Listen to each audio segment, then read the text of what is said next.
ठीक, देखो last class तक हमने क्या कहा, हमने कहा कि भी जो गैस होती है, हमने पहले काइनेटिक थ्योरी के पोस्टुलेट्स पढ़े दो। काइनेटिक थ्योरी के दो पोस्टुलेट्स थे कि भाई इंटरमोलिकुलर फोर्सेस कैसी होती हैं, नेग्लिजिबल होती हैं। एंड एक पोस्टुलेट था कि actual volume occupied by these gaseous molecule is negligible as compare to the total volume occupied by the gas. फिर हमने कहा कि ये दो पोस्टुलेट्स तब तक वैलिड हैं जब तक टेम्परेचर बहुत हाई हो। टेम्परेचर हाई होगा तो काइनेटिक एनर्जी बहुत ज़्यादा होगी। काइनेटिक एनर्जी ज़्यादा होने से molecules will be in random motion and attractive forces कम होंगी। जब तक अट्रैक्टिव फोर्सेस कम है तब तक हम उसे नेग्लिजिबल मान सकते हैं। फिर हमने कहा कि अगर हम टेम्परेचर कम कर देते हैं तो काइनेटिक एनर्जी भी कम हो जाएगी एंड काइनेटिक एनर्जी कम होने से उनका मूवमेंट कम हो जाएगा, मूवमेंट खत्म हो जाएगा। मूवमेंट खत्म हुआ तो अट्रैक्टिव फोर्सेस डेवलप होंगी एंड तब हम उनको नेग्लिजिबल नहीं मान पाएंगे। फिर हमने प्रेशर की बात की कि भाई जब तक प्रेशर कम है तब तक तो मॉलिक्यूल्स दूर दूर हैं। मॉलिक्यूल्स दूर दूर हैं तो उनके बीच की जो फोर्सेज हैं उसको हम नेग्लिजिबल कंसिडर कर सकते हैं। लेकिन अगर प्रेशर को बढ़ा दिया गया तो मॉलिक्यूल्स पास पास आ जाएंगे एंड एट दैट टाइम हम उनके बीच की जो इंटरमॉलिकुलर फोर्सेज हैं उसको निग्लेक्ट नहीं कर पाएंगे। तो हमने कहा कि intermolecular forces can be neglected only at high temperature and low pressure. But अगर प्रेशर को हाई कर दिया जाए एंड टेम्परेचर को लो कर दिया जाए, मॉलिक्यूलर मोशन खत्म हो जाता है एंड इंटरमॉलिकुलर फोर्सेस निग्लेक्ट करना पॉसिबल नहीं रहता है। ठीक, तो हमने कहा कि भाई अगर फोर्सेस आ जाती हैं, पहले क्या था, एक मॉलिक्यूल बहुत फ्री था, जाके कोलाइड कर रहा था। लेकिन अब क्या है, वो मॉलिक्यूल फ्री नहीं है क्योंकि उसको पीछे की तरफ एक इनवर्ड पुल मिल रही है। तो अब इतनी जोर से ये बॉल पे स्ट्राइक नहीं कर पाएगा जितनी जोर से ये पहले कर रहा था, या ये कहते हैं जो पहले प्रेशर लगा रहा था वो अब नहीं लगा पाएगा। तो हमने एक करेक्शन करी अपनी आइडल गैस इक्वेशन के अंदर। आइडल गैस इक्वेशन क्या थी, पीवी इक्वल टू एनआरटी। तो हमने कहा कि pressure of real gas will be less than pressure of idol gas. तो उसको हमने छोटा सा मॉडिफिकेशन दिया। कोई डाउट यहाँ तक?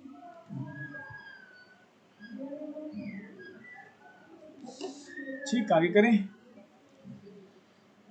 साक्षी, क्या वॉल्यूम को अब निग्लेक्ट कर पाएंगे? Volume occupied by the gaseous molecules. तो क्या कह रहे थे दोबारा बोलना? पहले हमने कहा था कि जो volume occupied by the gas molecule है, एक्चुअल वॉल्यूम, ठीक है, इन सब की एक्चुअल वॉल्यूम क्या है, इन सबको अगर मैं ऐड कर भी देता हूँ, इन सबको ऐड करके भी जो वॉल्यूम आएगी वो नेग्लिजिबल होगी as compare to this volume of container. क्या अब ये पॉसिबिलिटी है?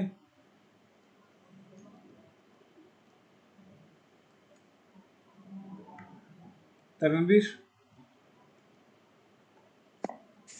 नहीं सर, अब नेगलेक्ट नहीं ना कर सकते, वो पास पास आ गए, उनकी वॉल्यूम पहले से तो इंक्रीज हुई है। वॉल्यूम बढ़ी है कैसे? मॉलिक्यूल्स पास पास आ गए ना। मॉलिक्यूल्स पास पास आ गए, ओके, 2 मिनट रुको बस। पहले मॉलिक्यूल्स बड़ी दूर दूर थे, देखो ऐसा कुछ था system.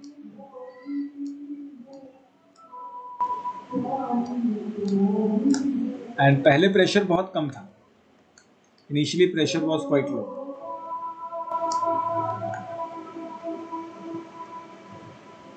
assuming it to be P1। अब हमने प्रेशर बढ़ा दिया है,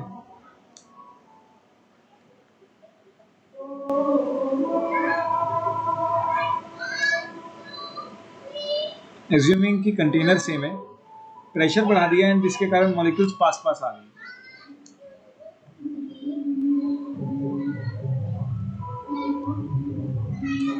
अगर लगे कि आवाज़ ज़्यादा है, डिस्टर्बेंस ज़्यादा, तो मुझे साथ साथ बता देना कि नहीं समझ आ रहा, कोई दिक्कत नहीं है, तो हम देख लेंगे कि कैसे करना है।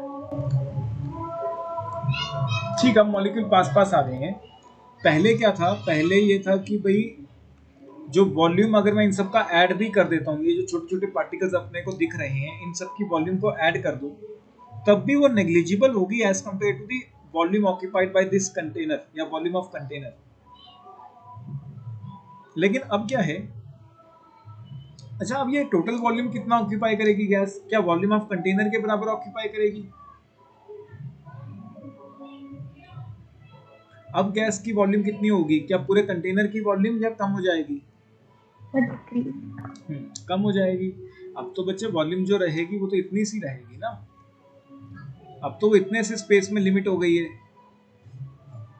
Clear तरणवीर?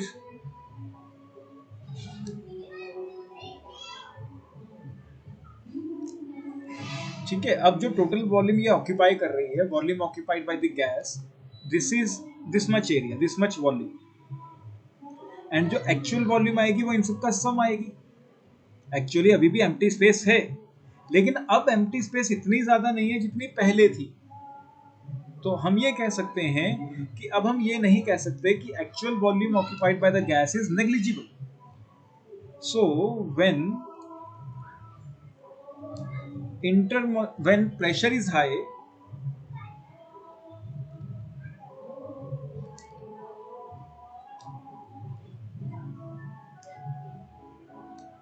and temperature is low, molecules come close,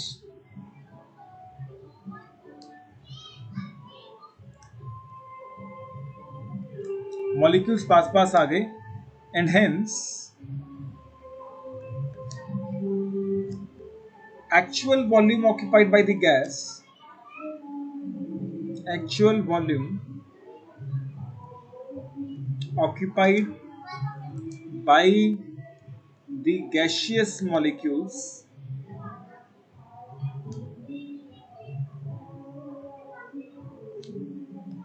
cannot be neglected.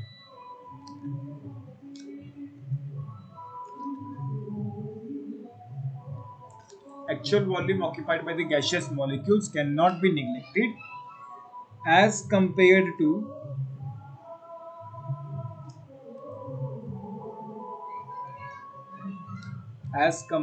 volume occupied by the gas.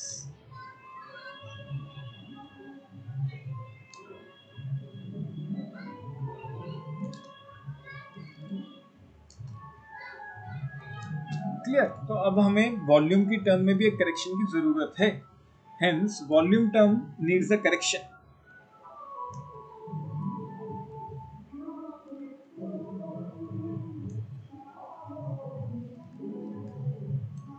मतलब वॉल्यूम टर्म में भी एक करेक्शन की जरूरत है, एंड वो करेक्टेड वॉल्यूम टर्म क्या है वो तुम्हें याद रखना है। करेक्टेड वॉल्यूम टर्म,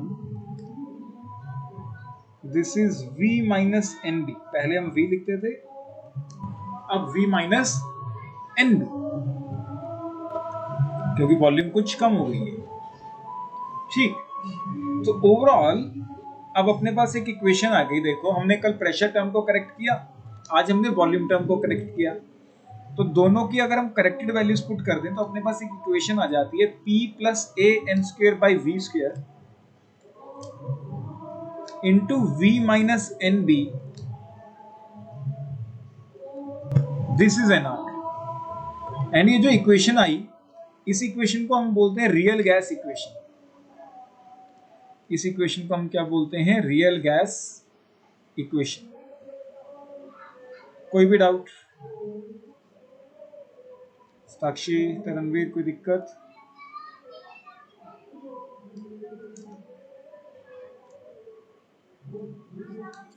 वो या फिर इसको हम दूर से, या फिर इसको हम या फिर इसको हम बोलते हैं वैन डर वाल गैस इक्वेशन। बोलो तरणवीर। पार्टिकल्स दूर दूर थे तो इंडिविजुअली उनकी वॉल्यूम तो कम थी ना, लेकिन वो पास पास आ गए तो बढ़नी नहीं चाहिए। अरे नहीं, पार्टिकल्स का तो साइज उतना ही है, पार्टिकल्स का साइज थोड़ा बढ़ रहा है। पहले क्या था, एम्प्टी स्पेस ज्यादा थी, जिसके कारण जो volume occupied by the gas थी वो बहुत ज्यादा थी as compare to the actual volume of these particles. क्यों? क्योंकि स्पेस बहुत ज्यादा थी। अब क्या है, स्पेस कम हो गई है, तो एक्चुअल वॉल्यूम और जो इन सब की वॉल्यूम को मैं ऐड करके वॉल्यूम निकालूंगा उसमें ज्यादा फर्क नहीं है। आ रहा है समझ या नहीं? पार्टिकल का साइज तो उतना ही रखा है, पार्टिकल्स का साइज हमने कम ज्यादा नहीं किया है। साक्षी, कोई डाउट? सर फिर अब हमें कैसे पता लगेगा कब रियल गैस इक्वेशन यूज करनी है और आइडियल गैस? जब तक मेंशन नहीं है use ideal gas equation. In case mentioned है कि रियल गैस, तभी हम रियल गैस इक्वेशन यूज करेंगे। एंड रियल गैस इक्वेशन कहीं पे न्यूमेरिकल्स में काम नहीं आती है, इसके ऊपर अलग से ही टाइप के कुछ क्वेश्चन बनते हैं, वो भी डिस्कस करते हैं। ठीक, नोट करो पहले इसे। मतलब ये डेरिवेशन होती थी एक टाइम पे जो हमने कल और आज में किया है, लेकिन अब डेरिवेशन का तो कोई काम ही नहीं क्योंकि ये चैप्टर सीबीएसई में नहीं है, तो एज सच सीधा सीधा हमें इक्वेशन याद रखनी है। नोट करो एक बार, फिर कराता हूँ आगे। उसको हम z से डिनोट करते हैं। एंड ये हमें क्या बताता है? It gives an idea about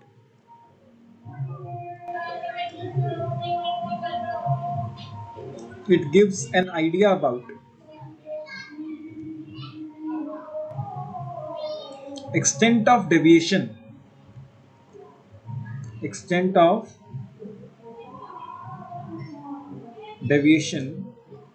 of a real gas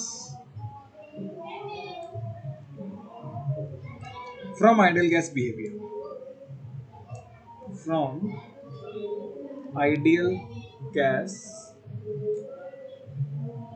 behavior, कि अपनी जो रियल गैस है वो आइडियल गैस बिहेवियर से कितना डेविएट कर रही है, वो हमें कौन बताता है? Compressibility factor. कोई दिक्कत? एंड अगर हम देखें तो अपने पास अभी तक इक्वेशन क्या होती थी? PV is equal to NRT। Compressibility factor के दो फॉर्मूलाज हैं, एक तो है PV बाय NRT, एक तो ये याद रखो।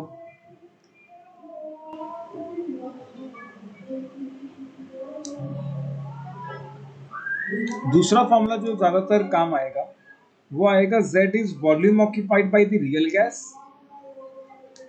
By volume occupied by the ideal gas. ये दो पॉइंट्स नोट करो, फॉर्मूलाज इंपॉर्टेंट हैं, करो नोट।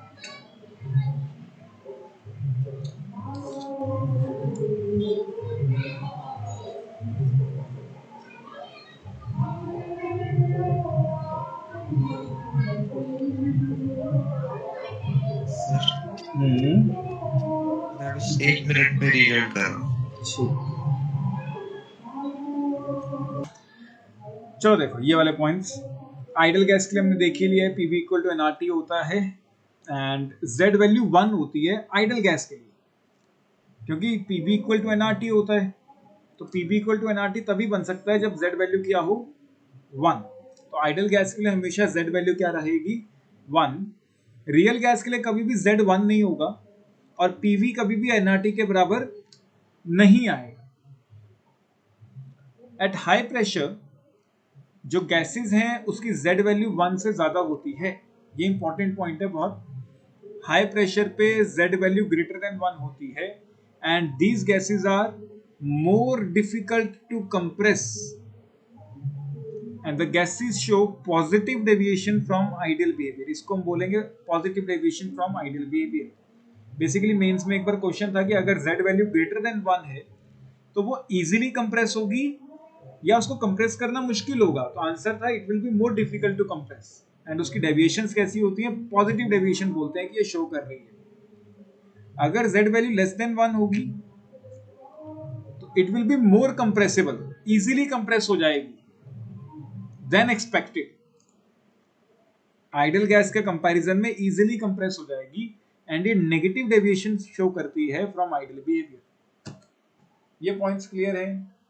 बेसिकली याद ही करने हैं कि Z वैल्यू 1 होती है आइडियल गैस के लिए, अगर Z 1 नहीं है तो वो गैस आइडियल नहीं है। अब अगर 1 नहीं है तो या तो 1 से बड़ा होगा या 1 से छोटा होगा। अगर Z वैल्यू 1 से बड़ी है तो उसको कंप्रेस करना मुश्किल है as compare to ideal gas, और अगर Z वैल्यू लेस देन 1 है तो उसको कंप्रेस करना आसान है as compare to ideal gas. And greater than 1 में हम कहते हैं gas is showing positive deviation, less than 1 में हम कहते हैं it is showing negative deviation. हाँ यहाँ पे चेंज करो, लेस देन 1 में it will be negative deviation, यहाँ पे पॉजिटिव ही लिखा गया है, नेगेटिव।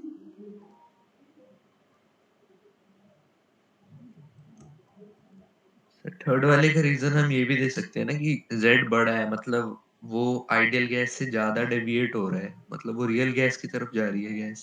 नहीं नहीं, ऐसा कुछ नहीं है, रियल दोनों ही है, ग्रेटर देन 1 वाली भी रियल है, लेस देन -1 वाली भी रियल है, वो जस्ट एक एक्सपेरिमेंटल वैल्यूज है, ऐसा कुछ नहीं है।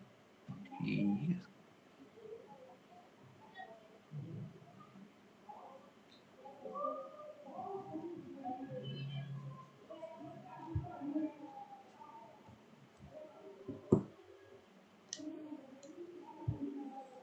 नोट करो, जब हो जाएगा तो बताना।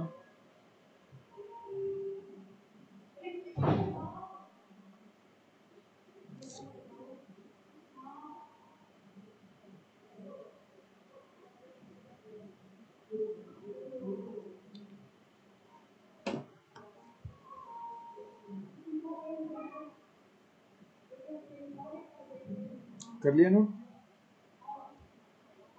एक minute.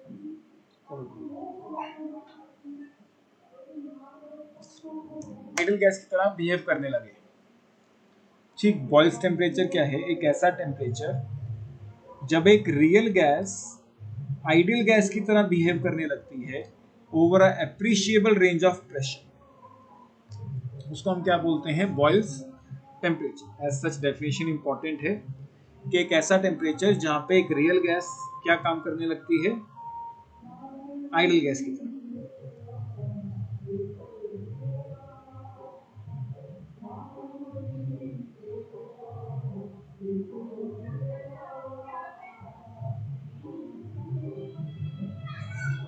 And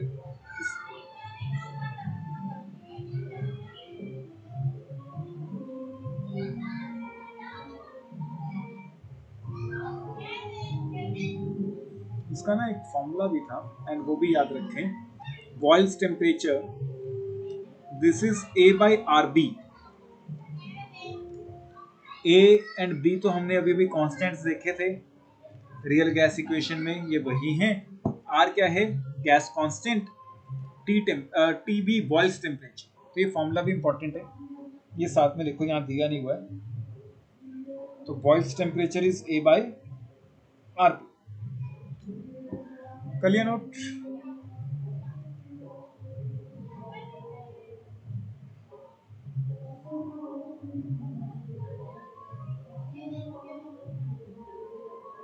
yes.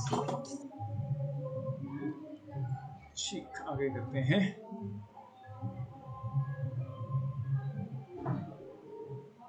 Van der वाल गैस इक्वेशन में करवा चुका हूं।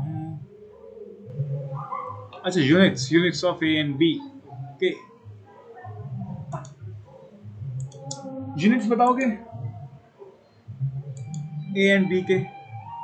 हम रियल गैस इक्वेशन तो कर ही चुके हैं ना, हमने रियल गैस इक्वेशन की P plus AN² by V²,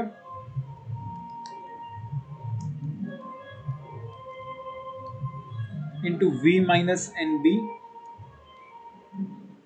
this is nRT। क्या मुझे units of A and units of B बताओगे? सर हाँ, ए के litre square. Litre square. Okay,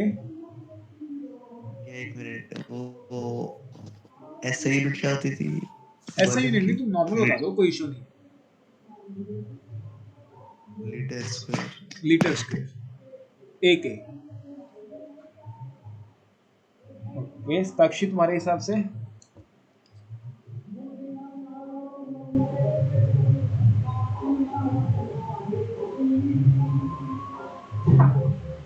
A के यूनिट्स क्या हो सकते हैं?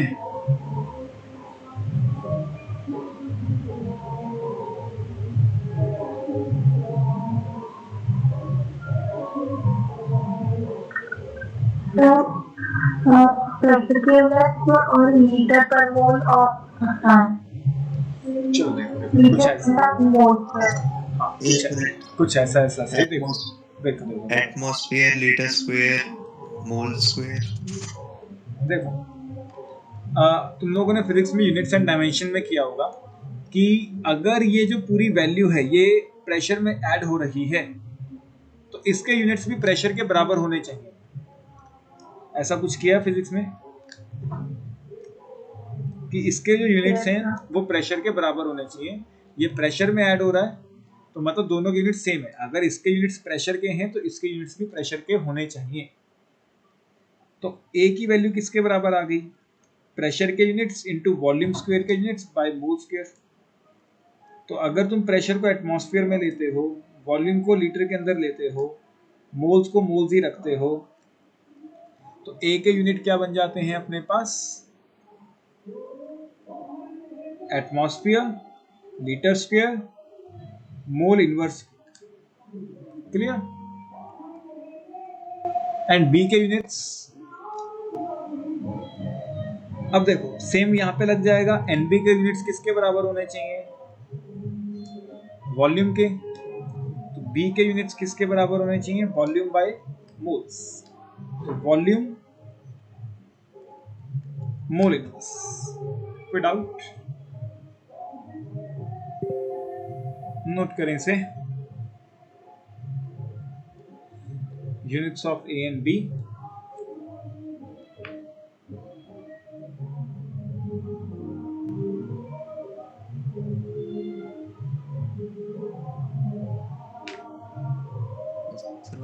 लीटर मोल इनवर्स कर दो।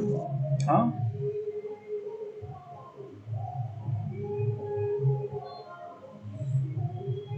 है ना, मुझे तुम दोनों की बात थोड़ी सी कम से बाहर की। लीटर मोल इनवर्स आ जाएगा ना अगर लीटर में किया। अच्छा मैंने वॉल्यूम ही लिख दिया। ठीक ठीक ठीक, लीटर मोल इनवर्स।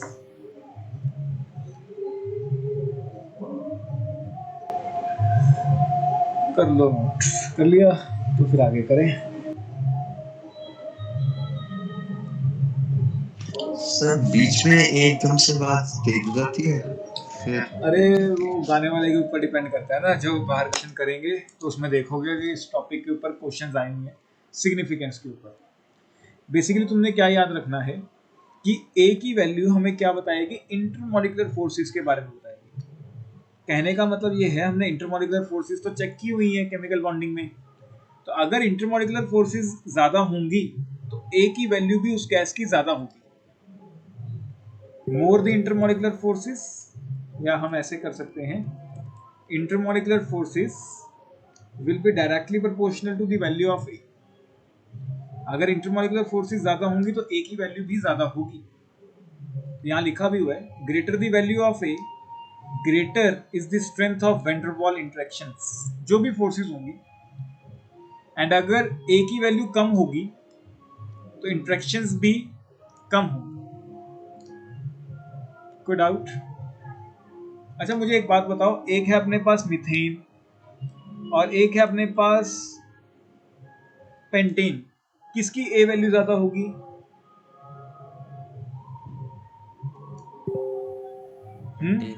पेंटेन की, क्योंकि हमने लास्ट चैप्टर में ये पढ़ा था कि वैन डर वाल फोर्सेस हैं किसमें? नॉन पोलर है दोनों।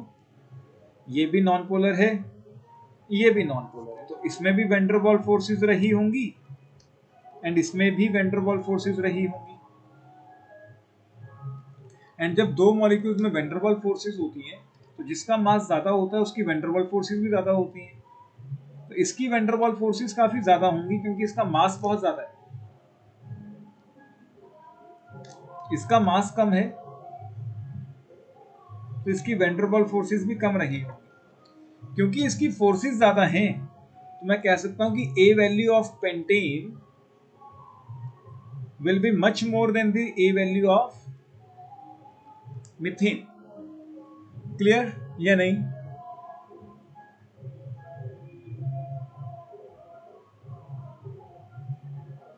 एंड बी वैल्यू हमें क्या बताएगी? मॉलिक्यूल के साइज के बारे में। बी वैल्यू हमें क्या बताएगी? Effective size of gas molecule. जिस मॉलिक्यूल का साइज बड़ा होगा उसकी बी वैल्यू भी ज्यादा होगी।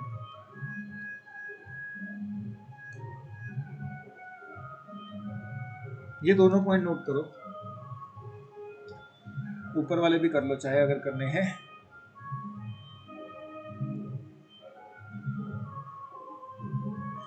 करो। सिंपल सी बात है कि अगर इंटरमॉलिक्यूलर फोर्सेस ज्यादा होंगी तो ए वैल्यू ज्यादा होगी, ए वैल्यू ज्यादा होगी तो इंटरमॉलिक्यूलर फोर्सेस ज्यादा हैं तो वो इजीली लिक्विड स्टेट में कन्वर्ट हो जाएगा। क्लियर तरनवीर, साक्षी? बेसिकली एक लिक्विड में कन्वर्ट करना है, लिक्विड में कन्वर्ट करने के लिए हमें मॉलिक्यूलर फोर्सेस को बढ़ाना है। तो अगर पहले से ही ए वैल्यू ज्यादा होगी तो उसकी फोर्सेस ज्यादा हैं, फोर्सेस ज्यादा हैं तो उसको लिक्विड स्टेट में कन्वर्ट करना ज्यादा आसान है। मेरे पास एक गैस है जिसको मुझे लिक्विफाई करना है, तो मुझे क्या करना पड़ेगा? प्रेशर बढ़ाना पड़ेगा और टेम्परेचर कम करना पड़ेगा। बेसिकली मैं चाहता हूं कि मेरे पास जो गैस है वो लिक्विफाई हो जाए, है ना?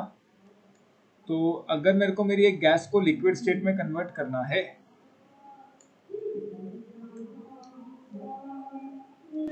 ठीक, अपने पास एक गैस है एंड उस गैस को मुझे क्या करना है? लिक्विड स्टेट में अब कन्वर्ट करना है। गैस के अंदर फोर्सेस कैसी होती हैं? वीक। तो वीक फोर्सेस को मुझे स्ट्रॉन्ग में कन्वर्ट करना है, या फिर ये कहें कि इसमें मॉलिक्यूल्स बड़ी दूर दूर होते हैं, इन अ गैसियस मॉलिक्यूल बड़े दूर दूर होते हैं एंड अब मैं चाहता हूं कि वो मॉलिक्यूल्स पास पास आ जाए। तो ये तभी हो सकता है जब मैं टेम्परेचर को कम कर दूं, टेम्परेचर को क्या कर दूं? कम कर दूं, ताकि उनका मॉलिक्यूलर मोशन रुक जाए और मॉलिक्यूल पास पास आ जाए, या प्रेशर को बढ़ा दूं, प्रेशर बढ़ाने से भी मॉलिक्यूल पास पास आ जाते हैं। अब मेरा क्वेश्चन ये है कि क्या अकेले टेम्परेचर को कम करने से गैस को लिक्विफाई किया जा सकता है, या अकेले प्रेशर को बढ़ाने से गैस को लिक्विफाई किया जा सकता है या नहीं, या दोनों का ही रोल रहेगा किसी एक गैस को लिक्विड स्टेट में कन्वर्ट करने में? क्या लगता है?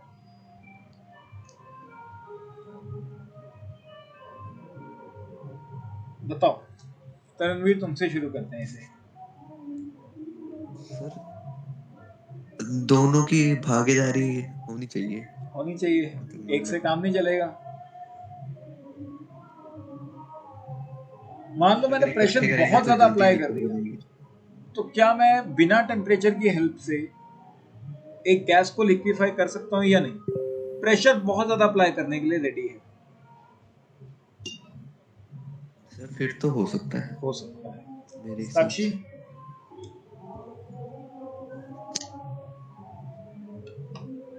टेम्परेचर भी चाहिए। अकेले टेम्परेचर से नहीं होगा, अकेले प्रेशर से हो जाएगा? नहीं होगा, बिल्कुल नहीं होगा। देखो दोनों का पॉइंट इंपॉर्टेंट है, यही अपना अगला टॉपिक है, liquefaction of gases and critical points. देखो अगर हमें कभी भी किसी गैस को लिक्विफाई करना पड़े तो अपने लिए दोनों चीजें इंपॉर्टेंट रहेंगी, temperature as well as pressure. हम अकेले प्रेशर को अप्लाई करके गैस को लिक्विफाई नहीं कर सकते, हम अकेले टेम्परेचर को कम करके गैस को लिक्विफाई कभी नहीं कर सकते। दोनों इंपॉर्टेंट है अपने लिए, हमें टेम्परेचर की कंडीशंस को भी मेंटेन करना है और प्रेशर की कंडीशंस को भी मेंटेन करना है। अब उसके लिए अपने पास कुछ डेफिनेशंस आती हैं। पहला है क्रिटिकल टेम्परेचर। क्रिटिकल टेम्परेचर क्या है? अभी हमने देखा कि हमें टेम्परेचर को कम करना है, ठीक है? टेम्परेचर को कम करोगे तो गैस लिक्विफाई हो जाएगी। किस टेम्परेचर पे गैस लिक्विफाई होना शुरू होगी? मान लो मैं कहता हूं कि मेरी जो गैस है वो 10 डिग्री पे जाके लिक्विफाई हो जाती है। 10 डिग्री से कम करोगे तो आसानी से लिक्विफाई हो जाएगी, ये तो पता है, क्योंकि टेम्परेचर कम करने से गैस लिक्विफाई हो रही है, उसका मोशन रुक रहा है। लेकिन वो गैस लिक्विफाई होना शुरू कहां से हुई? 10 डिग्री से। तो कम से कम टेम्परेचर मतलब कितना चाहिए कि गैस लिक्विफाई हो जाए? उससे कम करोगे तो इजीली हो जाएगी, लेकिन कम से कम 10 डिग्री करना पड़ेगा ताकि गैस लिक्विफाई हो जाए। उस टेम्परेचर को मैं क्या बोल रहा हूँ, क्रिटिकल टेम्परेचर। अब मान लो तुम्हारा टेम्परेचर है 15 डिग्री, तुम जितना मर्जी प्रेशर अप्लाई कर दो, गैस कभी भी लिक्विफाई नहीं होगी। समझ आया या नहीं, कि कम से कम इतना टेम्परेचर चाहिए गैस की लिक्विफिकेशन शुरू करने के लिए।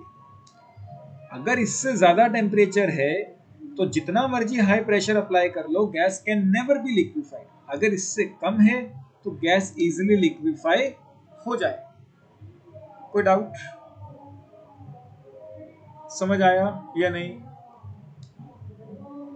Critical temperature of a gas is defined as the temperature above which it cannot be liquefied however so high pressure we may apply। जितना मर्जी प्रेशर अप्लाई कर लो, अगर तुमने वो टेम्परेचर अप्लाई नहीं किया, उससे ज्यादा टेम्परेचर रखा, तो गैस कभी भी लिक्विफाई नहीं हो। आ रहा है समझ? कोई डाउट? सर ये आपने 5 डिग्री का लिखा है? ये तो मैंने जैसे एग्जांपल लिया है कि मान लो मेरी एक गैस है जो 10 डिग्री पे लिक्विफाई हो जाती है on maintaining a certain pressure. Of course pressure maintain करना पड़ेगा। एक गैस है जो किसी एक प्रेशर पे अगर टेम्परेचर 10 डिग्री कर दिया जाए तो लिक्विफाई हो जाती है। 10 डिग्री से कम करोगे तो इजीली लिक्विफाई हो जाएगी, ये तो हमें पता है कि 10 डिग्री से कम करेंगे तो इजीली लिक्विफाई हो जाएगी। टेम्परेचर कम करने से लिक्विफिकेशन आसान होती है। लेकिन अगर 10 डिग्री से ऊपर करोगे, मान लो 15 डिग्री है, तो गैस कभी भी लिक्विफाई नहीं होगी, जितना मर्जी हाई प्रेशर अप्लाई कर लो। तो ये जो टेम्परेचर है कि जिस टेम्परेचर पे गैस लिक्विफाई होना शुरू हुई, उस टेम्परेचर को हम क्या बोलते हैं, क्रिटिकल टेम्परेचर। उस टेम्परेचर को हम क्या बोलते हैं, क्रिटिकल टेम्परेचर। अगर इससे कम टेम्परेचर मेंटेन करोगे तो गैस इजीली लिक्विफाई हो जाएगी, लेकिन इससे ज्यादा टेम्परेचर पे गैस कभी भी लिक्विफाई नहीं होगी। आया समझ या नहीं? ठीक है सर। हाँ यस सर। साक्षी, कोई डाउट? No sir. अब देखो, हमने मान लो टेम्परेचर मेंटेन कर लिया, अब प्रेशर भी तो मेंटेन करना है। ठीक है, अब सबसे पहले टेम्परेचर को मेंटेन करना होता है। टेम्परेचर को मेंटेन करने के बाद अब हमें कुछ प्रेशर भी लगाना पड़ेगा। मान लो 10 डिग्री पे मेंटेन हो गया, लेकिन कम से कम कितना प्रेशर लगाऊं कि अब वो लिक्विफाई होना शुरू हो जाए, उस प्रेशर को हम क्या बोल रहे हैं, क्रिटिकल प्रेशर। कम से कम कितना प्रेशर लगाएं? मान लो क्वेश्चन में आया कि भाई 3 एटमॉस्फेयर पे गैस लिक्विफाई हो जाएगी अगर 10 डिग्री पे मेंटेन है, तो 3 एटमॉस्फेयर मिनिमम प्रेशर चाहिए होगा। तो ये क्या बनेगा, क्रिटिकल प्रेशर। ये क्या बनेगा, क्रिटिकल प्रेशर। अगर 3 से ज्यादा अप्लाई करोगे तो जल्दी लिक्विफाई होगी, लेकिन 3 से कम अप्लाई करोगे तो गैस लिक्विफाई नहीं होगी। तो कम से कम कितना प्रेशर अप्लाई करें, कम से कम कितना प्रेशर अप्लाई करें कि एक गैस जिसका क्रिटिकल टेम्परेचर मेंटेन किया जा चुका है वो लिक्विफाई हो जाए।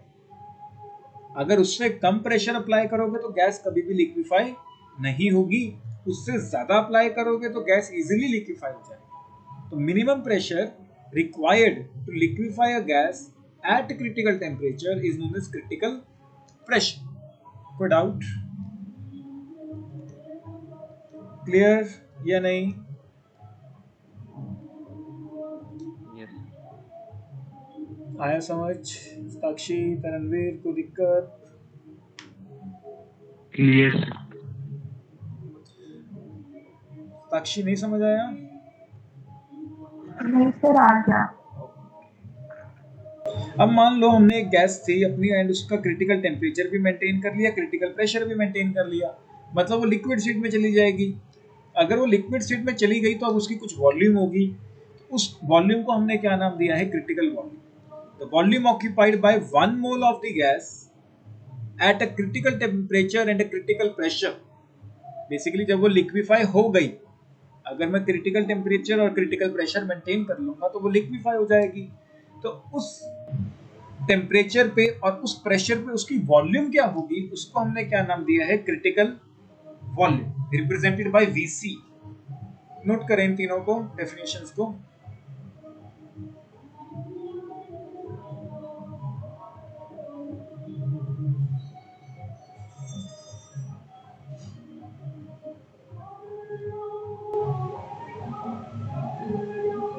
क्रिटिकल टेम्परेचर का एक फॉर्मूला है 8a/27 RB,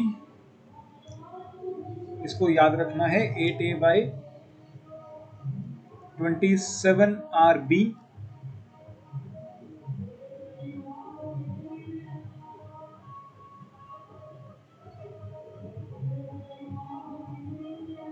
क्रिटिकल प्रेशर का भी फॉर्मूला आएगा अपने पास, and critical pressure will be A/27B²,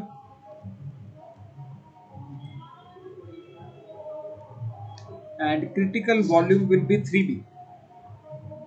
क्या हुआ तरंगेश? ये क्रिटिकल प्रेशर वाली तभी वैलिड है ना जब क्रिटिकल टेम्परेचर हाँ बिल्कुल मेंटेन बिल्कुल होगा। बिल्कुल, पहले टेम्परेचर मेंटेन करना है।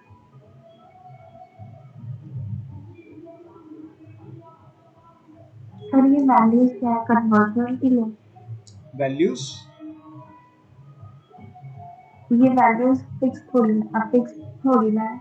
हाँ फिक्स नहीं है बच्चे, तो मैंने जैसे एक एग्जांपल लिया था कि मान लो 10 डिग्री पे एक गैस लिक्विफाई होना शुरू होती है, ठीक है, तो अगर 15 पे करोगे तो वो लिक्विफाई नहीं होगी, 5 पे करोगे तो इजीली लिक्विफाई हो जाएगी। तो मैंने 10 को क्या माना? Critical temperature. ये तो जस्ट एक एग्जांपल है। फिर मैंने कहा कि इस पे लिक्विफाई होना शुरू हो रही है, फिर प्रेशर की बात कर ली कि मान लो मिनिमम 3 एटमॉस्फेयर का प्रेशर चाहिए, 3 से कम लगाओगे तो लिक्विफाई नहीं होगी, 3 से ज्यादा लगाओगे तो लिक्विफाई हो जाएगी। क्लियर?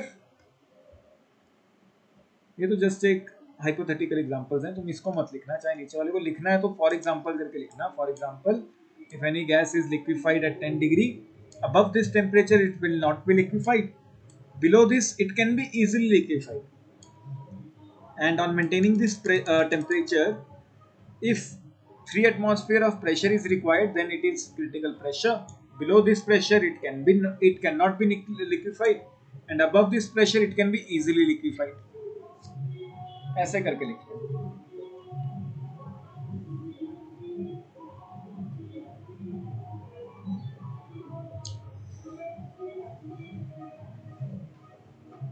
सर एक मिनट ऊपर करना जो आपने ऊपर लिखा था। इससे ऊपर मिल लो। हो गया, ठीक है। हाँ सर एक बार फॉर्मूला बताना ये क्या क्या है। कौन सा? क्रिटिकल टेम्परेचर प्रेशर वॉल्यूम वाला फॉर्मूला तो बच्चे ऐसे सच याद ही करना है, 8a/27 RB, A/27B² and 3B। Sir आपने ए और बी की वैल्यू नहीं ना बताई अभी। ए और बी की एक वैल्यू कोई फिक्स नहीं है, ये गैस टू गैस डिपेंड करेगी। फिक्स नहीं है तो हम इसको कोट नहीं कर सकते। Okay sir.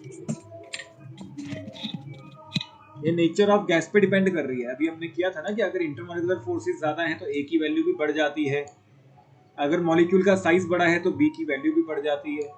तो ये मॉलिक्यूल टू मॉलिक्यूल डिपेंड करेगी। Okay sir. करो, नोट करो, फिर आगे कराता हूँ।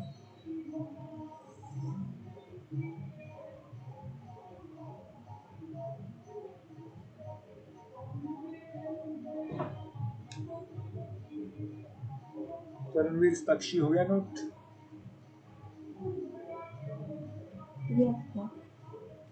Yes sir.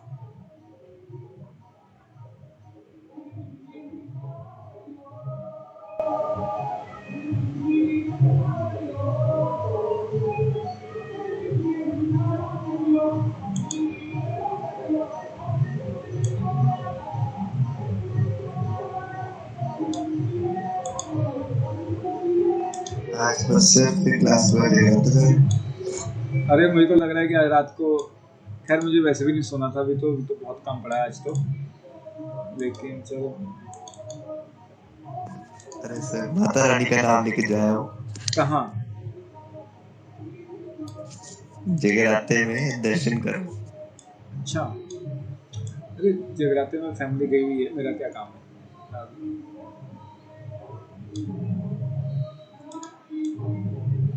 चलो आगे करते हैं।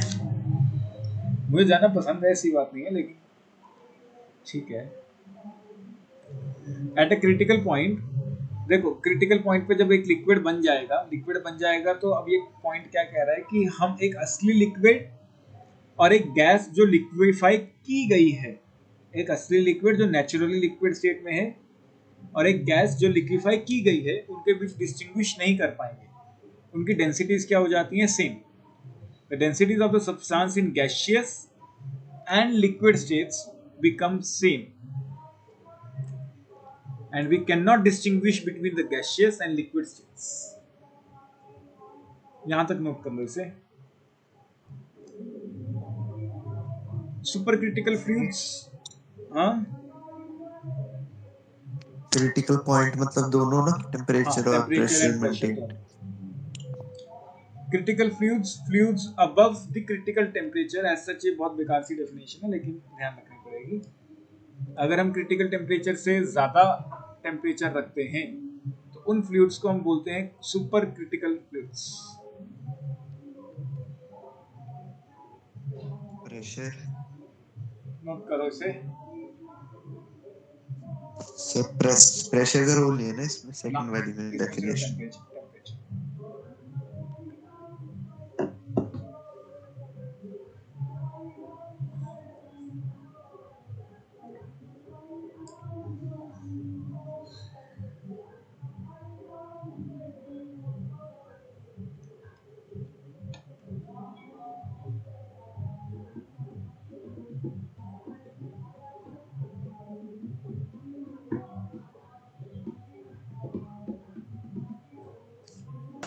जस्ट एक एग्जांपल ले रहा हूँ, ठीक। एक है अपने पास मीथेन और एक है अपने पास ब्यूटेन। हमें पता है कि अगर हम इंटरमॉलिक्यूलर फोर्सेस की बात करते हैं, इंटरमॉलिक्यूलर फोर्सेस की जब हम बात करें तो मीथेन के अंदर फोर्सेस कम है एंड ब्यूटेन के अंदर फोर्सेस ज्यादा है ना। अगर मुझे इसका क्रिटिकल टेम्परेचर की बात करनी हो तो क्या बता सकते हो क्रिटिकल टेम्परेचर किसका ज्यादा होगा, किसका क्रिटिकल टेम्परेचर कम होगा?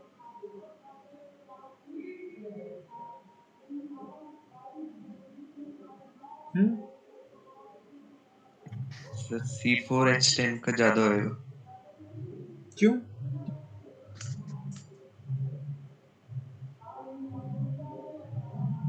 सर क्योंकि क्रिटिकल टेम्परेचर तो हमारे पास 8A/27 RB, तो critical directly temperature is directly proportional to A, inversely to B। है ना। तो या फिर ये कह सकते हो इसमें फोर्सेस ज्यादा हैं तो इसकी ए वैल्यू ज्यादा होगी तो इसका क्रिटिकल टेम्परेचर भी ज्यादा होगा। या तो ऐसे चेक कर लो कि भाई A value of C4H10 will be much more than the A value of methane. Hence, critical temperature of C4H10 will be much more than the critical temperature of methane। या तो ऐसे चेक कर सकते हो। दूसरा मैं ये कह सकता हूँ कि इसमें फोर्सेस ज्यादा हैं तो मुझे ज्यादा मॉलिक्यूलर मोशन रोकने की जरूरत नहीं है, तो 15 डिग्री पे ही ये लिक्विफाई हो जाएगा। लेकिन इसमें फोर्सेस कम है तो मुझे फोर्सेस बहुत ज्यादा डेवलप करने की जरूरत है, क्योंकि ओरिजिनली इसमें फोर्सेस बहुत वीक हैं। तो मुझे बहुत ज्यादा इसके मोशन को रोकना होगा, मतलब टेम्परेचर को बहुत ज्यादा कम करना होगा। कुछ समझ आया या नहीं?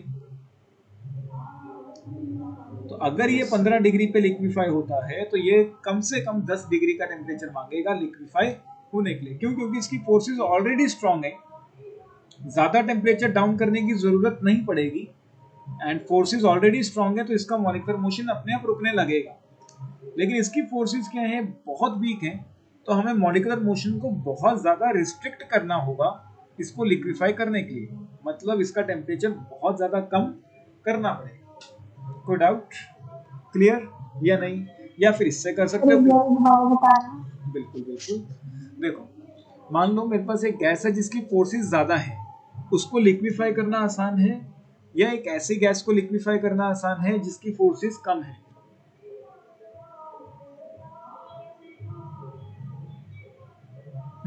साक्षी?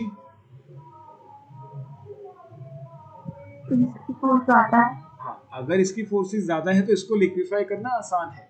मतलब ज्यादा टेम्परेचर डाउन कर, अब देखो लिक्विफाई करने के लिए हमें करना क्या होता है, टेम्परेचर को कम करना होता है।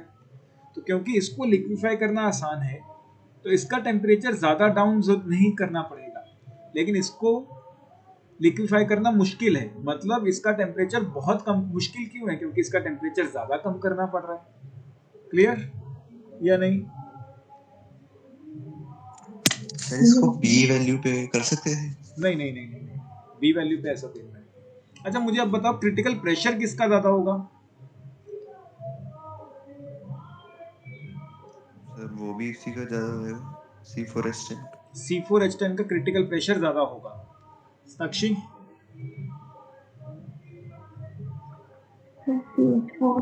CH4, क्रिटिकल प्रेशर CH4 का ज्यादा होगा एज कंपेयर टू C4, क्योंकि ये तो ऑलरेडी जल्दी लिक्विफाई हो रहा है ना, तो इसमें कम प्रेशर में बात बन जाएगी, ज्यादा प्रेशर नहीं लगाना पड़ेगा लिक्विफाई करने के लिए। लेकिन ये तो बड़ी मुश्किल से लिक्विफाई होता है, तो इसमें प्रेशर बहुत ज्यादा देना पड़ेगा लिक्विफाई करने के लिए।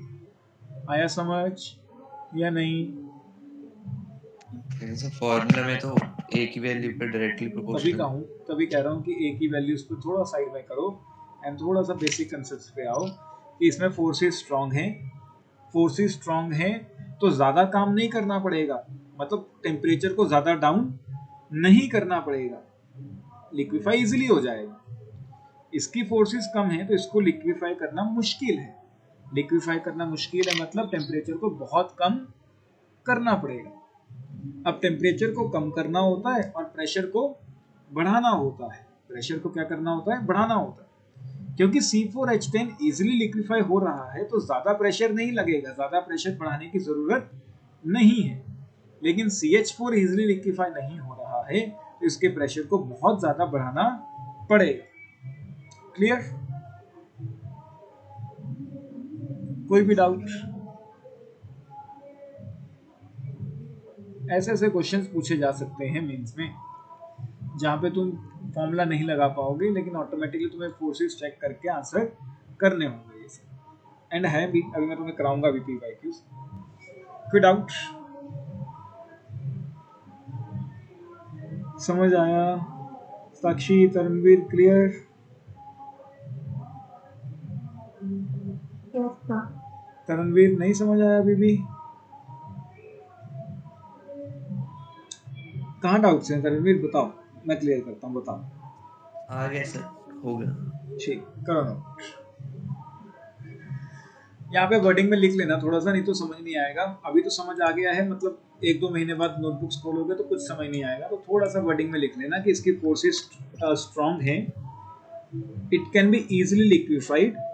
इजिली लिक्विफाइड है तो हमें टेम्परेचर ज़्यादा कम करने की ज़रूरत नहीं पड़ेगी, प्रेशर ज़्यादा बढ़ाने की ज़रूरत नहीं पड़ेगी, दोनों इकट्ठे क्लब कर लेना कि फोर्सेस स्ट्रांग है तो हमें ज़्यादा काम नहीं करना पड़ेगा, मतलब ज़्यादा टेम्परेचर को डाउन नहीं करना पड़ेगा, ज़्यादा प्रेशर को बढ़ाना नहीं पड़ेगा। इसकी फोर्सेस कम है तो ये इतनी आसानी से लिक्विफाई नहीं होगा, तो हमें काम करना पड़ेगा, हमें टेम्परेचर को बहुत कम करना पड़ेगा, हमें प्रेशर को बहुत ज़्यादा करना पड़ेगा। नोट करो, जब ये वर्डिंग नोट कर लोगे तो मुझे बताना, फिर मैं आगे कराता हूँ। हेडिंग डालो बॉइलिंग पॉइंट। अगर बिल्कुल हम लेमन लैंग्वेज में बात करें तो वही चीज़ की, जब एक liquid temperature at which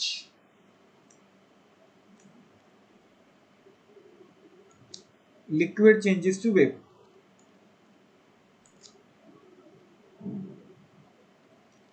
liquid changes to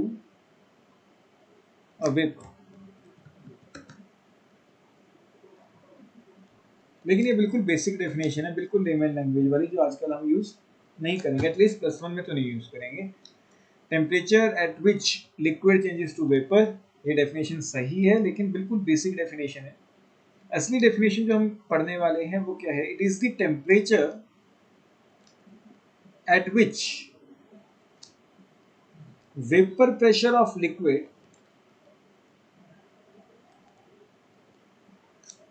becomes equal to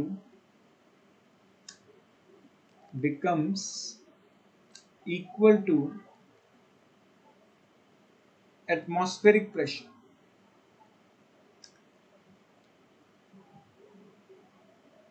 एक ऐसा टेम्परेचर जिस टेम्परेचर पे वेपर प्रेशर ऑफ लिक्विड किसके बराबर हो जाए, एटमॉस्फेरिक प्रेशर के बराबर हो जाए, उस टेम्परेचर को हम बोलते हैं बॉइलिंग पॉइंट। अब इसको समझने के लिए पहले हमें ये देखना होगा कि ये वेपर प्रेशर ऑफ लिक्विड क्या चीज है।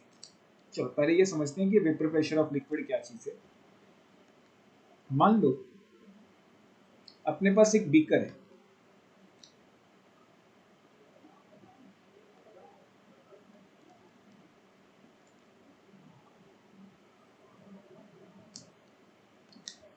ठीक, उसके अंदर हमने भरा हुआ है कोई लिक्विड एंड मैंने इसको कर दिया नीचे से आग लगा दी, मतलब इसको बॉईल करना शुरू कर दिया। अब क्या होगा, इसके वेपर्स बनेंगे, वो वेपर्स ऊपर की तरफ राइज करेंगे एंड एज्यूमिंग कि मैंने इसको बंद किया हुआ है, it is an isolated system, vapours बाहर नहीं जा सकते हैं इतने एरिया तक, कुछ एरिया तक मैंने इसको आइसोलेट कर दिया है, इससे बाहर वेपर नहीं जा सकते। तो अब होगा क्या, देखो पहले तो क्या हो रहा था, लिक्विड किस में कन्वर्ट हो रहा था, वेपर के अंदर। पहले लिक्विड किस में कन्वर्ट हो रहा था, वेपर के अंदर। तुम लोगों ने शायद थोड़ा ध्यान से देखा भी हो, अगर हम एक बॉइलिंग वाटर के वेसल के ऊपर एक लिड ढक देते हैं, एक लिड लगा दो, तो उसमें वेपर्स भी कन्वर्ट होने लगते हैं किसके अंदर, लिक्विड के अंदर। वो जो वेपर्स हैं वो लिक्विड ड्रॉपलेट्स में कन्वर्ट हो जाते हैं एंड वो लिड के ऊपर चिपक जाते हैं। कोई दिक्कत यहाँ तक समझ आया? इनिशियली तो सिर्फ लिक्विड किस में कन्वर्ट हो रहा था, वेपर्स में। कुछ देर बाद तुम्हें देखने को मिलेगा कि जो वेपर्स थे जो लिड पे चिपक गए थे एंड वो भी लिक्विड के ड्रॉपलेट्स में कन्वर्ट हो जाते हैं, मतलब एक रिवर्सिबल रिएक्शन शुरू हो जाती है। कोई डाउट यहाँ तक? साक्षी क्लियर यहाँ तक?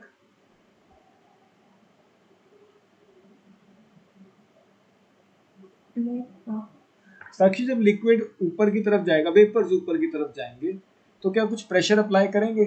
अगर करेंगे तो कहाँ करेंगे?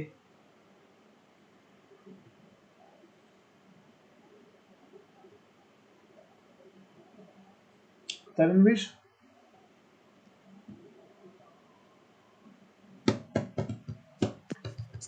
लिड पे करेंगे। लिड पे लगे करेंगे, शाबाश, ये हुई ना बात। साक्षी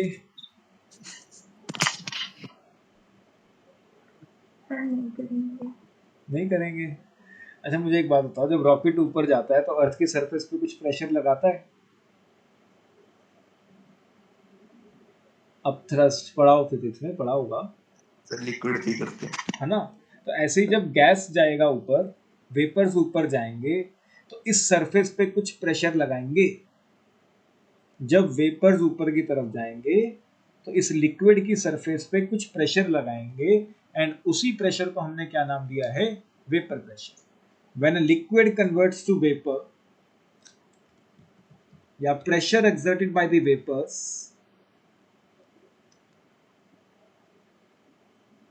pressure exerted by vapors, कहाँ पे प्रेशर लगा रहे हैं, on surface of liquid.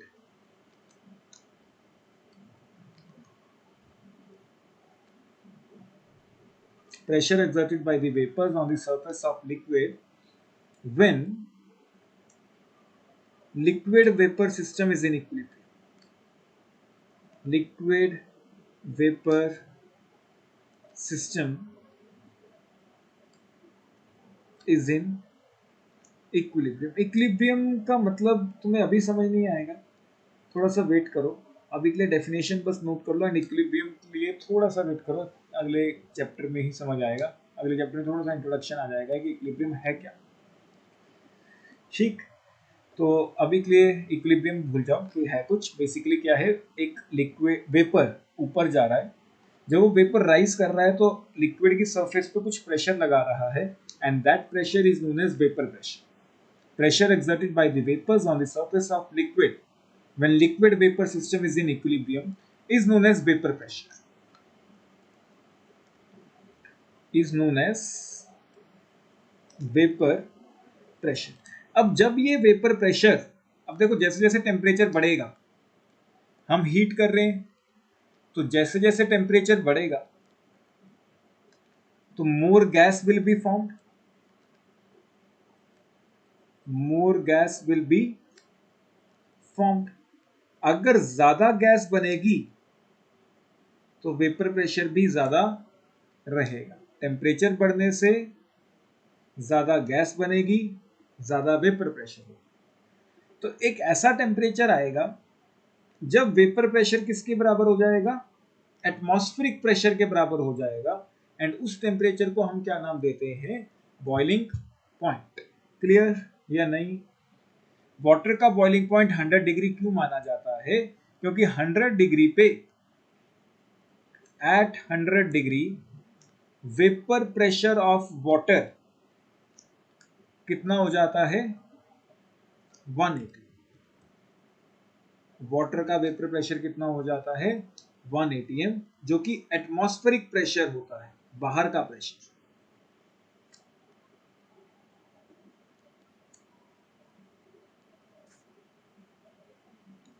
Clear? 100 degree क्यों माना जाता है बॉइलिंग पॉइंट, क्योंकि vapour pressure of water is 1 atm at 100 degree, and 1 atm क्या होता है, एटमॉस्फेरिक प्रेशर। क्लियर? कोई डाउट? सर डायरेक्शन वाइज दोनों नीचे को ही लग रहे हैं ना? हाँ, डायरेक्शन वाइज प्रेशर दोनों एटीएम और वेपर प्रेशर दोनों नीचे को लग हाँ रहे हैं हाँ ना? बिल्कुल। नोट करो इसे, कोई डाउट है तो पूछो। साक्षी समझ आया? Karanveer? Yes sir. Yes, sir. ठीक, नोट करो। Sir, done. Done? सर एक मिनट। करो try. Which of the following graph is not correct for ideal gas?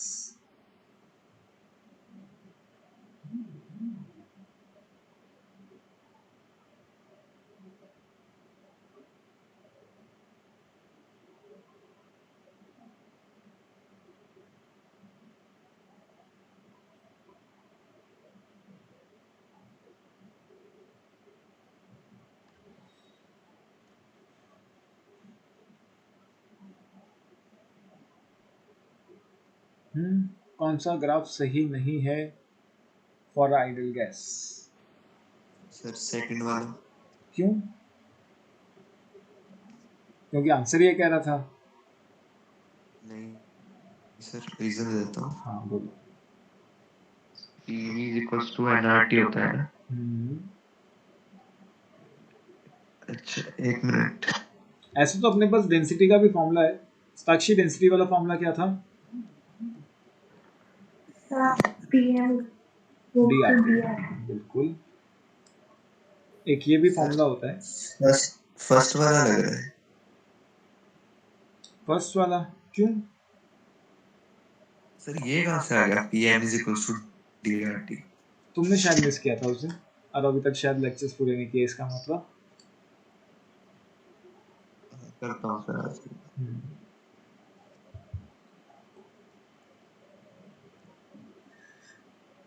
कौन सा ग्राफ गलत है? आंसर है, आंसर तो डी ही है, वो तो क्लियर ही है, लेकिन कैसे? बाकी ग्राफ सही है, डी ऊपर वाला गलत कैसे? सर इनवर्सली प्रोपोर्शनल है ना, ठीक है। Density is inversely proportional to T. T. Clear या नहीं? अगर डेंसिटी इनवर्सली प्रोपोर्शनल है तो ग्राफ ये तो गलत हो गया। ये सही है। देखो, पहले डेंसिटी ज्यादा थी, टेम्परेचर कम था। डेंसिटी कम हुई तो टेम्परेचर ज्यादा। क्लियर? एंड अगर देखो density is inversely proportional, density बढ़ेगी, टेम्परेचर कम होगा, तो 1/t बढ़ेगा। तो ये ग्राफ भी एकदम सही है। डेंसिटी बढ़ेगी तो 1/t भी बढ़ेगा। And pressure and density are directly related. Pressure बढ़ेगा तो डेंसिटी भी बढ़ती जाएगी। क्लियर? कोई डाउट? कोई भी दिक्कत? Clear sir. अरे 3 मेल्स और आई, आज पक्का मेरा कोई अकाउंट हैक होके रहेगा। सर कर लो, कुछ ना कुछ तो करो। क्या करूं? तो इस क्वेश्चन को try. Krypton, xenon, argon, neon. Answer तो क्रिप्टन ही है, लेकिन कैसे? ए एंड बी तुम्हें दिया हुआ है। Which gas is expected to have the highest critical temperature? Highest critical temperature का मतलब क्या है, ये बताओ।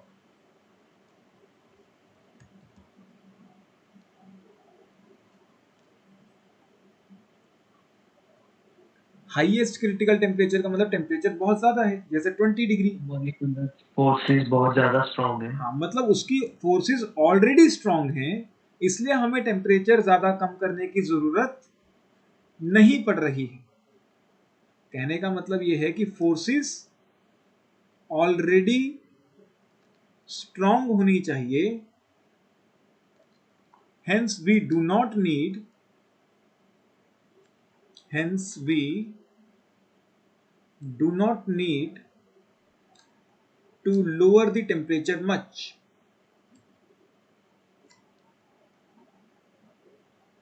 हमें ज्यादा काम करने की जरूरत नहीं पड़ रही है, तो hence critical temperature is high. ज्यादा टेम्परेचर पे भी वो लिक्विफाई आराम से हो रहा है। फोर्सेस किसमें सबसे ज्यादा हैं?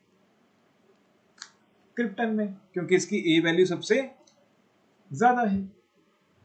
क्लियर? कोई doubt? Sakshi, Taranveer, clear? Yes sir. Xenon, krypton are found to deviate from the equation stated in the given below at T. Okay, where B is the van der Waals gas constant. कैसे होगी? Sorry, real gas की। क्यों? अच्छा, इसमें ए की value, अच्छा ठीक है। हमसे पूछ रहा है कि हमने ग्राफ प्लॉट किया Z वर्सेस P।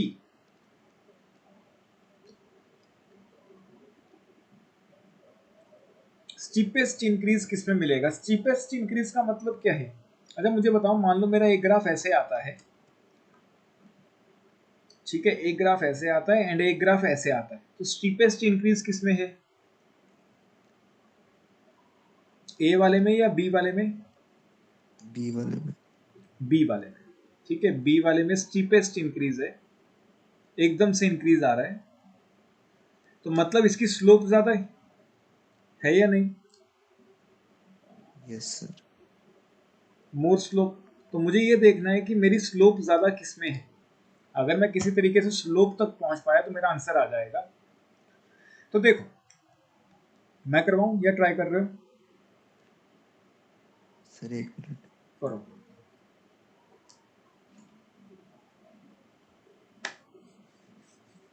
देखो, ये आइडियल गैस की इक्वेशन, नॉर्मल रियल गैस की जो इक्वेशंस हैं, जहाँ तक अभी तक मुझे समझ आया था मैं तुम लोगों को बता दिया है कि स्टीपेस्ट इंक्रीज मतलब मुझे स्लोप तक जाना होगा, and Z versus P graph रखा है। तो देखो, एक बार इसको क्रॉस मल्टीप्लाई कर लेते हैं। जो मुझे ध्यान में आ रहा है कि मैं Z तो यहाँ पे है नहीं, तो जब तक Z नहीं आएगा तब तक कुछ नहीं बनने वाला, तो मैं किसी तरीके से यहाँ Z लेके आने की कोशिश करता हूँ। एंड Z की वैल्यू मुझे पता है क्या होती है, 1 मोल के लिए PV/RT। तो मैं किसी तरीके से यहाँ पे PV/RT बनाने की कोशिश करता हूँ। तो मैं डिवाइड कर देता हूँ सबको, dividing both sides by RT, dividing both sides by RT। PV/RT आ जाएगा यहाँ पे। मेरे दिमाग में बस ये चल रहा था कि किसी तरीके से यहाँ पे RT को लेके आया जाए, PV/RT को मतलब Z को लेके आया जाए। तो अब मैं इसको Z पुट कर दूंगा। ये किसके बराबर होता है? Z के बराबर। एक बार मेरा Z आ गया तब मैं कहीं से स्लोप की सोच सकूंगा ना। तो Z minus P/RT B, this is 1। Okay, अब मैंने ग्राफ प्लॉट किया था Z वर्सेस P का, तो मतलब मुझे z को एक साइड पे रखना है, तो z को एक साइड पे कर देता हूं, 1 plus PB/RT।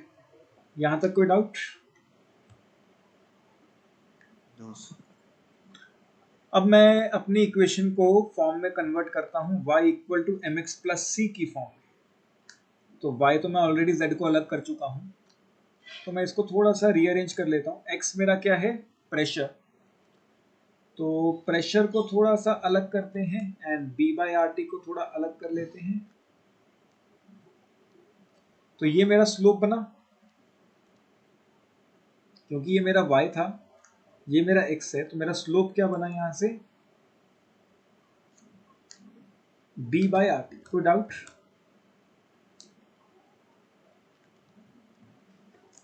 No sir. Clear या नहीं? Yes sir. अब बताओगे कि स्लोप ज्यादा किसका आएगा?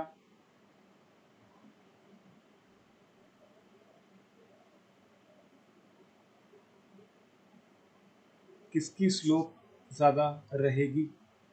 आर्गन की। आर्गन की। कैसे?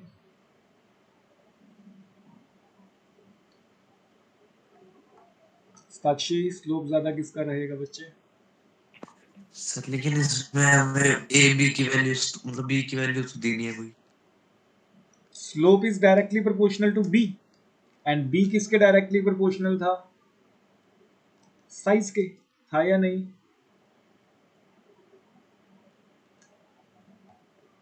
था या नहीं? अभी थोड़ी देर पहले लिखा था ना। Yes. Helium, neon, argon, krypton, xenon, radon, size क्या होता है? बढ़ता है या कम होता है? सर वो तो एटम का होता है ना, मॉलिक्यूल का कहाँ होता है? हमारे पास कौन सा क्वेश्चन में मॉलिक्यूल्स दे रखे हैं? They are atoms. अच्छा, ठीक है। नहीं समझ आया बच्चे? आ गया सर। देखो दोबारा समझो, एक बार दोबारा से आराम से समझो, कोई चक्कर नहीं है। देखो हमने जो ग्राफ प्लॉट किया है वो किया है बिटवीन z वर्सेस p, और एक इक्वेशन दे रखी थी जो कि कहीं ना कहीं रियल गैस का मॉडिफाइड फॉर्म है, लग रहा है। ठीक है, तो अगर मुझे इसका स्टीपेस्ट इंक्रीज निकालना है तो मुझे स्लोप तक पहुंचना होगा। जिसकी स्लोप ज्यादा होगी उसका इंक्रीज सबसे बेस्ट रहेगा। स्लोप निकालने के लिए पहले मुझे equal to y equal to mx plus c की फॉर्म में अरेंज करना होगा, लेकिन वो तब तक नहीं हो सकता जब तक मैं इक्वेशन में z वैल्यू को इंट्रोड्यूस ना कर दूं। और मुझे पता है z वैल्यू क्या होता है? PV/RT for 1 mole. nRT होता है, मैंने n को 1 पुट कर दिया क्योंकि यहाँ पे कहीं पे भी n यूज नहीं हो रहा है, तो मैंने भी अपना n हटा दिया है। तो मैंने देखा कि अगर मैं इसको क्रॉस मल्टीप्लाई कर देता हूँ तो ये बनता है PV minus PB by is equal to RT। तो RT से डिवाइड कर दिया, मैंने यहाँ पे PV/RT को z पुट कर दिया। जैसे ही मैंने देखा कि z आ गया, फिर मैंने इक्वेशन को रीअरेंज करके y equal to mx plus c की फॉर्म में अरेंज किया, और वहां से देखा कि जो मेरा स्लोप है वो है B/RT के बराबर। एंड मुझे पता है जो b की वैल्यू है वो साइज पे डिपेंड करती है, जिसका साइज बड़ा होगा उसकी वैल्यू भी ज्यादा होगी। और अपने पास सारी नोबल गैसेस थी, एंड नोबल गैसेस में नीचे जाते हुए साइज बढ़ता है, तो सबसे ज्यादा वैल्यू किसकी आई? जीनॉन की, क्योंकि रेडॉन तो अपने पास क्वेश्चन में नहीं था, ऑप्शंस में। तो सबसे बड़ी वैल्यू आ रही है जीनॉन की, तो जीनॉन की बी वैल्यू ज्यादा है, तो इसलिए उसका स्लोप वैल्यू ज्यादा रहेगा, तो आंसर आएगा जीनॉन। आया समझ या नहीं? सर तो उसमें वो पूछ रहा था कि जैसे बी तो साइज ऑफ मॉलिक्यूल पे डिपेंड कर रहा है ना। बच्चे साइज ऑफ मॉलिक्यूल, लेकिन नोबल गैसेस तो मॉलिक्यूल्स नहीं बनाती ना, तो अब उसमें एटम ही तो रहेगा। वो तो क्वेश्चन टू क्वेश्चन वेरी करेगा ना, तुम्हें वहां पे एटम्स दिए हैं या मॉलिक्यूल। अगर मॉलिक्यूल दिया होता तो हम साइज कंपैरिजन कर ही नहीं सकते थे, फिर वो किसी तरीके से ए को लेके आता बीच में। लेकिन एटम के केस में तो हम साइज कंपैरिजन कर सकते हैं ना, हमने प्रोडक्ट टेबल पढ़ा है पूरा। यस सर, ठीक है। साक्षी, नहीं समझ आया? सर अगर मॉलिक्यूल का केस होता तो हम फिर ए से करते कंपेयर। फिर वो इक्वेशन में यहाँ पे कहीं पे ए देता, क्योंकि हम मॉलिक्यूल का साइज कंपेयर नहीं कर सकते, लेकिन मॉलिक्यूल की इंटरमॉलिक्यूलर फोर्सेस कंपेयर कर सकते हैं। हमने केमिकल बॉन्डिंग में इंटरमॉलिक्यूलर फोर्सेस कंपेयर करना सीखा है, साइज हम कंपेयर नहीं कर सकते मॉलिक्यूल्स का। क्लियर या नहीं? यस फिर वो इक्वेशन को चेंज करता है एंड यहाँ कहीं पे बीच में ए वैल्यू देता है, जिससे हम उसके इंटरमॉलिक्यूलर फोर्सेस कंपेयर करते हैं। करो, इसे नोट कर लो एक बार। क्वेश्चन में जूम इन कर देता हूँ, एक बार देख लो, इसे नोट कर लो। अच्छा क्वेश्चन था। कैसे करना था इसे समझो। देखो ए वैल्यू किसकी ज्यादा है, ए की ज्यादा है, तो मतलब उसकी फोर्सेस ज्यादा होंगी। फोर्सेस ज्यादा है तो मॉलिक्यूल्स पास पास होंगे, तो उसकी वॉल्यूम क्या हो जाएगी ऑटोमेटिकली? कम। नहीं ज्यादा। नहीं नहीं, ए ऑप्शन कैसे हो सकता है? फिर मोल वॉल्यूम होना चाहिए ना, हाँ गैस की मोल वॉल्यूम, गैस की मोल वॉल्यूम होगी हाँ हाँ हाँ, ए बिल्कुल से। बिल्कुल, ए नहीं हो सकता। सी की वॉल्यूम ज्यादा है, बिल्कुल सही। पहले तो यहाँ से सी और ए के बीच कंपैरिजन कह रहा है ना वो, पहले पॉइंट पे। तो सी और ए के बीच कंपैरिजन अगर हम करें, ए की फोर्सेस ज्यादा है, ए की फोर्सेस ज्यादा है तो उसकी वॉल्यूम कम होगी, एंड सी की फोर्सेस कम है तो उसकी वॉल्यूम ज्यादा होगी। तो ए तो गया। सी की फोर्सेस, सी की वॉल्यूम ज्यादा है, सी की वॉल्यूम ज्यादा है, सी की वॉल्यूम ज्यादा है, बी सी डी बचे। अब बात आती है बी और डी के बीच। Gas B will be more compressible, gas B will be lesser compressible, gas B will be lesser compressible। B और C और D तो सेम नहीं हो गए। Gas C will occupy more volume than gas A, okay। Gas B will be lesser compressible than the D। तो C और D तो same है, तो बचती B और C में से चेक करना है। बताओ भाई, C और D तो सेम ही है। B एंड C, क्या लगता है? हाँ बोलो। मतलब सर, क्योंकि उसकी बी वैल्यू कम है, बी वैल्यू सेम है, सॉरी उल्टा बोल रही हूँ, ए वैल्यू सेम है B और D? And B value different है, नहीं तो नहीं, सर जिसकी बी वैल्यू लेस होगी वो ज्यादा कंप्रेस होगा। क्यों?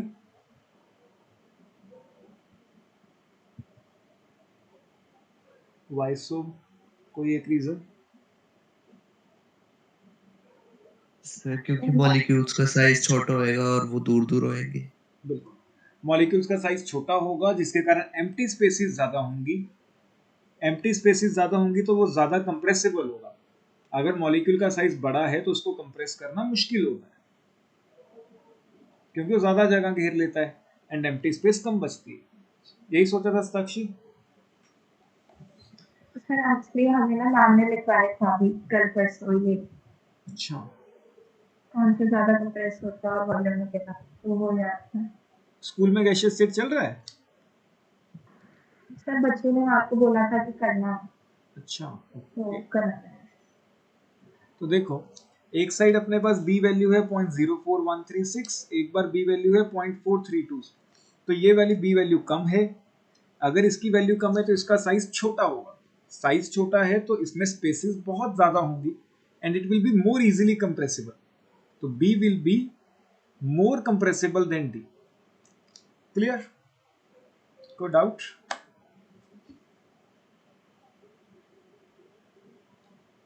कोई भी दिक्कत? सर आपने इसका रीजन क्या बताया था? बेसिकली होता क्या है, मान लो अपने पास दो कंटेनर्स हैं सेम साइज के।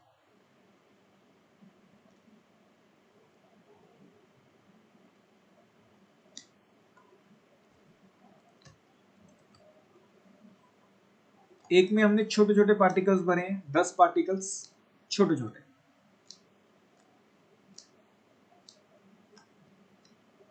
9 10 पार्टिकल्स भरे छोटे छोटे। एक बार उसी में 10 पार्टिकल्स भरे बड़े बड़े साइज के।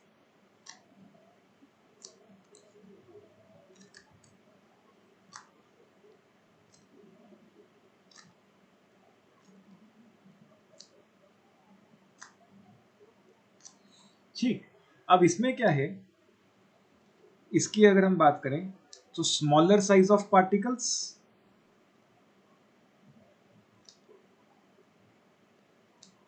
स्मॉलर साइज ऑफ पार्टिकल्स, जिसके कारण एम्प्टी स्पेसेस ज्यादा हैं।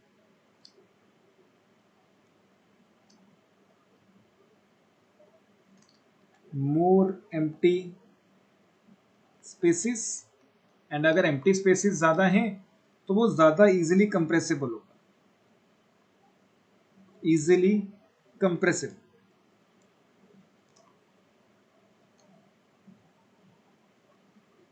वहीं पे अगर हम इसकी बात करें तो larger size of particles,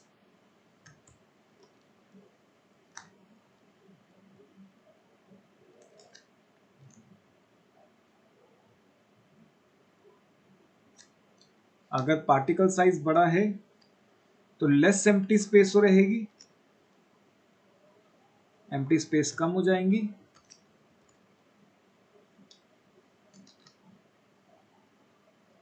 less empty spaces,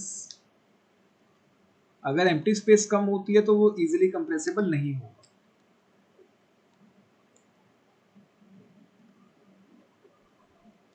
clear साक्षी, तरणवीर, कोई डाउट? Yes sir. नोट कर लो इसे, मैं तुम्हें इस बुक का पीडीएफ भेज देता हूँ, एक बार इस क्वेश्चंस को प्रैक्टिस कर लेना, जितने भी हैं पीवाईक्यूज। मैंने ऑलमोस्ट हर एक टाइप के क्वेश्चन को कवर किया है, एंड फिर भी अगर कोई डाउट्स होंगे तो मैं अगली क्लास में कंटिन्यू करूंगा इसके साथ। मतलब मेरी तरफ से नया टॉपिक कुछ भी नहीं पेंडिंग है इसमें, almost all done.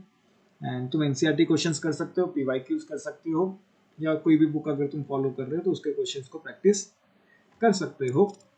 And in case हमारे अगले क्लास में कोई डाउट्स नहीं होते हैं या मुझे क्वेश्चंस नहीं मिलते हैं कुछ कराने के लिए, इस चैप्टर में से कुछ लगता है कि कराना है तो मैं कराऊंगा, नहीं तो फिर मैं थर्मल शुरू कर दूंगा।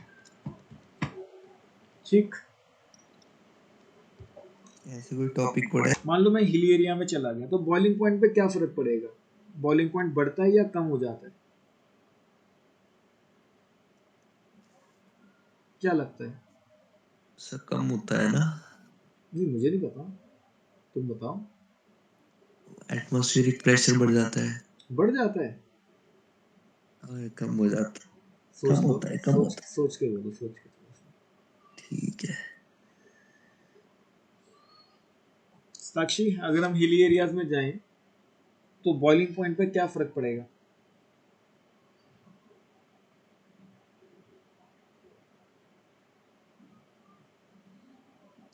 सर बढ़ जाता है। बढ़ जाता है। हम्म। ओके, साक्षी को भी सोचने दो।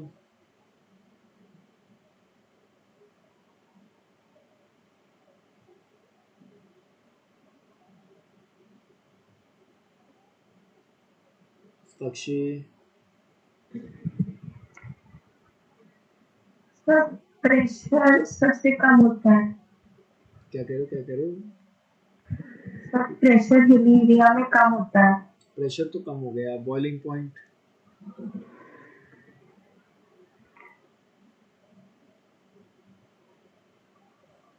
बॉइलिंग पॉइंट क्या होगा, कम या ज्यादा? इंक्रीज।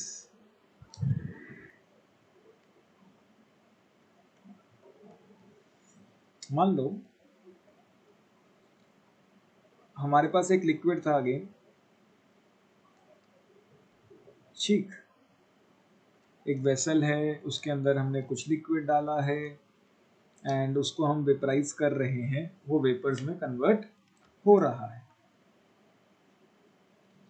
तो मान लो 20 डिग्री पे उसका प्रेशर था 0.1 atm, 40 डिग्री पे जाके उसका प्रेशर हो गया 0.2 atm, 50 डिग्री पे जाके उसका प्रेशर हो गया एज्यूमिंग 0.4 atm,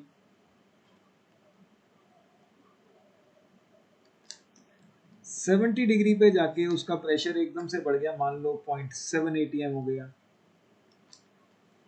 80 डिग्री पे जाके उसका प्रेशर मान लेते हैं 0.8 atm हो गया, एज्यूमिंग जस्ट हाइपोथेटिकल वैल्यूज।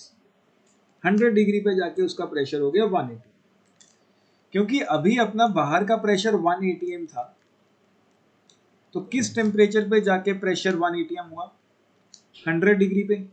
तो अभी के लिए 100 degree is our boiling point, है ना। अब मैं हिली एरिया में चला गया,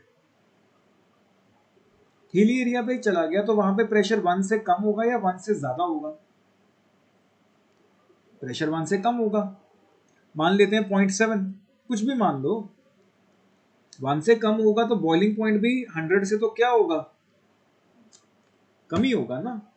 अगर 0.7 atm है तो अब वहां पे बॉइलिंग पॉइंट क्या बनेगा, 70 डिग्री। तो जब हम हिली एरिया में जाते हैं तो बॉइलिंग पॉइंट कम होता है। आया समझ या नहीं? कोई भी डाउट?